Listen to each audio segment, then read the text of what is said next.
Sir একটা বিষয় জানার ছিল। আচ্ছা বলো। স্যার আমরা তো সবাই ভুল করি হ্যাঁ এবং জীবনে ভুল করতেই থাকি। হ্যাঁ হ্যাঁ হ্যাঁ স্যার একটু বলবেন যে কিভাবে ভুল কম করা যায়, মানে জীবনটাতে কিভাবে একটু সহজে এগিয়ে যাওয়া যায়? এটা দুর্দান্ত মনের মতো প্রশ্ন করছো, বুঝছো?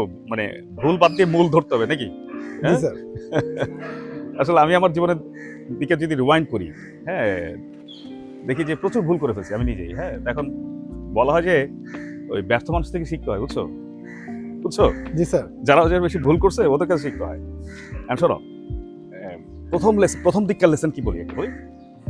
যারা ধরো জীবনটা শুরু করছে, ধরো 15 বছর বয়স, 20 বছর বয়স, হ্যাঁ, বা আরো কম, আমরা তো বুড়া হয়ে গেছি।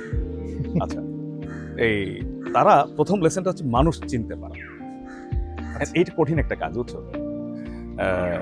প্রধানতম বলা যায়, মানে মানে মানুষ চেনা। তাহলে সে গুরু চিনতে পারবে। সঠিক গুরু যদি না হয় তাহলে বিপদ, না হলে বিপদ। মানে সে ব্যর্থ হতেই থাকবে। সঠিক শিক্ষক, সঠিক মানুষ, সঠিক বন্ধু, এটা চেনাটা খুব গুরুত্বপূর্ণ। এখন প্রশ্ন হচ্ছে, ভাই চিনবো কিভাবে? হ্যাঁ, চেনাটা তো কঠিন কাজ, কি বলো?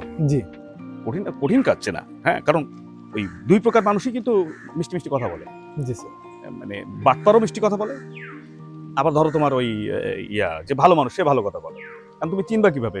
বাঘ চেনা যায়, হ্যাঁ, বেড়াল চেনা যায়, মশা চেনা যায়, মানুষ তো চেনা যায় না। কে ভালো আর কে মন্দ, সবাই তো মিষ্টি মিষ্টি কথা বলে। আমি যখন বলবো হ্যাঁ আমার ভিডিও বেস্ট, হ্যাঁ, আমি নিজেকে প্রমাণ করার চেষ্টা করবো, কিছু মানুষ কনফিউজড হয়ে যাবে।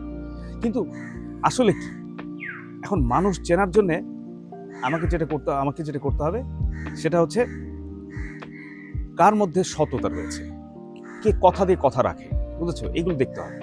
হ্যাঁ, যে বলেছে আমি 5 মিনিট সময় দাও, সে 5 মিনিটের মধ্যে আসলো কেন? আমার এক বন্ধু বললো 5 মিনিট বয় আসতেছি। সে 5 মিনিটের মধ্যে আসতে পারে কিনা, না আসতে পারলে বলে কিনা যে আমার 2 মিনিট সময় লাগবে বেশি। হ্যাঁ, এই যে তথ্যটা দেয় কিনা, অর্থাৎ কথা দিয়ে কথা রাখে কিনা, সততা আছে কিনা, চরিত্র ভালো কিনা, হ্যাঁ, সে একটা ছেলে হলে অন্য মেয়ের দিকে অন্যভাবে তাকায় কিনা, এসব দেখতে হয়। দেখে যদি দেখা যায় না এর মধ্যে এই জিনিসগুলো বেসিক ইয়েগুলো আছে, তার মানে সে খারাপ না। টাকা ধার দিয়ে সময় মতো দেয় কিনা, বা না না দিতে পারলে মাপ চেয়ে সময় নেয় কিনা একটু। হ্যাঁ, এই যে ব্যাপারগুলো, বেসিক জিনিসগুলো, বুঝছো ব্যাপারটা? জি জি এই ছোট ছোট জিনিসগুলো, কারণ কোথাও তো লেখা থাকবে না যে ভাই ওই লোকটা ভালো লোক, ওই লোকটা পচা লোক, কোথাও লেখা থাকবে না। আমাকে এটা ওর ওই যে আচরণ দেখে বুঝতে হবে যে কে কেমন। হ্যাঁ, যে যে ধর শিক্ষক আমি চিনব কিভাবে? যে শিক্ষক একেবারে 9টায় ক্লাস ঠিক 9টায় ঢোকে, 9টায় একে ঢোকে না। আর যদি একে ঢোকে এসে মাপ চাই কিনা, টিচার এসে মাপ চাচ্ছেন যে বাবারা আমাকে মাফ করবো, আসলে একটু দেরি হয়ে গেছে, জ্যামে পড়েছিলাম, 1 মিনিট দেরি করেছি। 1 মিনিট না, তোমাদের জন্য তোমরা 10 জন রয়েছো, 10 মিনিট দেরি হয়েছে, কারণ প্রত্যেকের জন্য 1 মিনিট দেরি হয়েছে। হ্যাঁ, এই টিচার, বুঝেছো? মানে তোমার এরকম যদি আমি খুঁজি, মানে ভিডিও তো বড় হয়ে যাবে না? তোমার প্রশ্ন তো ছোট, কিন্তু মাগার ভিডিও তো বড় হয়ে যায়। ধৈর্য থাকবে না। তো যাই হোক, এরকম ছোট ছোট দেখতে হয়। তার চারিত্রিক বৈশিষ্ট্য, তার কথা দিয়ে কথা রাখে কিনা, সততা আছে কিনা, এগুলো দেখতে হয়। আবার ওই জিনিসগুলো নিজের মধ্যে আছে কিনা সেটা খেয়াল করতে হয়। তখন মানুষ ভুল করবে না বা কম করবে। ভুল মানুষকে যদি সে সঠিক মানুষ মনে করে, সে সারা জীবন পস্তাবে, সারাটা জীবন। সে সংসার জীবনে, সংসদ জীবনে সবখানে সে পস্তাবে। এই জন্য মানুষের বিভিন্ন আচরণ দেখে দেখে দেখে দেখে চিনতে হয়।